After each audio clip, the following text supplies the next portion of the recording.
All right, my name is T1Dev. I'm going to be showing off the first iteration of the Omnificent anti-cheat for Rogue Company. So I'll just launch it and run through kind of what it's doing and what it does and how to use it. So for now, I'm just pulling it out from my development environment, but this is the entirety of the client. It does one thing: starts the game. It can find, based on your Epic launcher, your Epic ID and your Epic username. This identifies you in Epic, so for that purpose, it's specifically tailored to Rogue Company. It utilizes Moss to do probably like 90% of the anti-cheat detection. So the screenshots, the macro detection, the process list detection, etc. If you're familiar with Moss, that's it's not surprising to you. The key thing that iteration 1 of the anti-cheat does is, one, it forces you to already have the game closed, and then B, ensuring that Moss is running before your game is open. So by forcing you to run the game through the anti-cheat, we can determine that Moss is opened. It's going to start logging processes that are opened before your game, so it'll always have your game and any sort of cheat injection that you might be running. So without further ado, let's just get into it.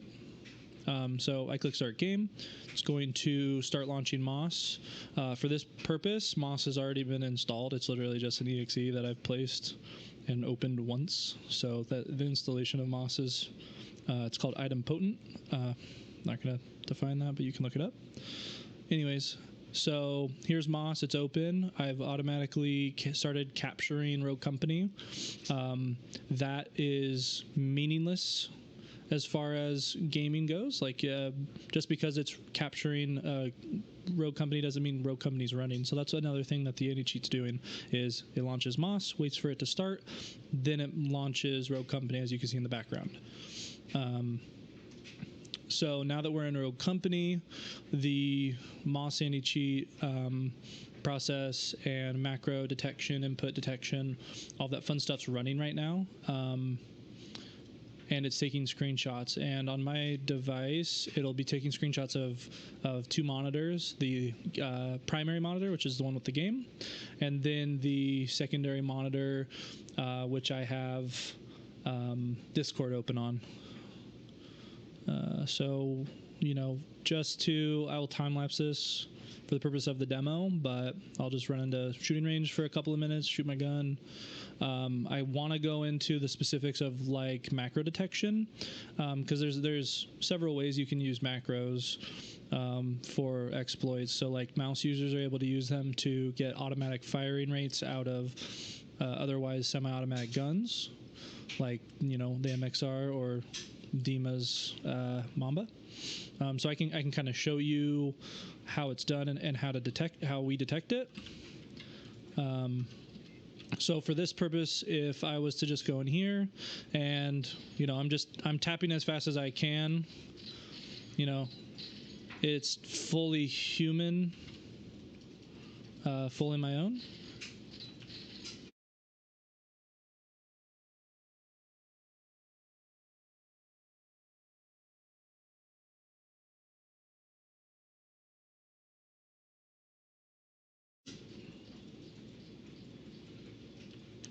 This is probably good enough. Let's just see what the log looks like, and we'll go from there. So when I close out of Rogue Company, my anti-cheat will see that. Notice that your game stopped running, automatically close Moss. When Moss closes, what it does is it starts analyzing and aggregating the data that it's been monitoring. So your process list, your input list, the screenshots, and it packages them into a zip file. That's 100% what Moss does. We don't do anything. What we do is, after it's finally done, you'll notice Moss is gone, but we still have it saying closing. So what's happening is closing for Moss is actually one additional step, which is to take that zip and put it in the cloud on our secure server platform through AWS. And the purpose of that is so that we can distribute the log records between any entity that might want them. So like tournament organizers, people who need to make crew decisions on, if someone's cheating or not. So it's strictly for analysis. And by having it on the web securely, we're able to utilize getting that data through a secured Discord bot, like I will be showing you momentarily.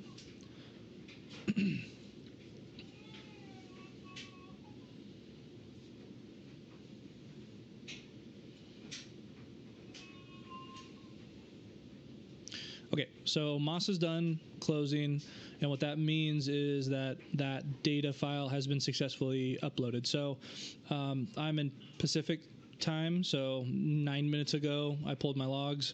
I've been on, so we will see, we should see one additional log for me.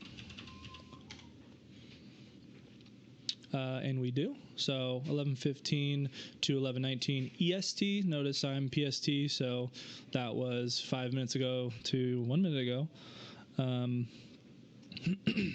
Anyways, if I want to get that data, I can hit download. That'll pop open a download link. I now have this zip. What I can do from here is I can run Moss. Those are my local Moss files. 1 second. Let's go here. Okay, I can run Moss independently of the anti-cheat if I'm, say, a tournament organizer or someone who wants to validate the contents of the zip file. And pretty much all that you need to do is take that zip that you download, check log integrity. All this means is, hey, did someone tamper with the log? Sorry, hit the wrong button, got super excited. Check it. No one tampered with the log. So we are good to open it to analyze and see what happened. So as I mentioned, there should be 2 windows. One is the primary. So here's my primary as it's opening the game. Here's my secondary, which will have Discord on it. So the odds are going to be my primary. Notice how I'm on Rogue. Discord hasn't moved.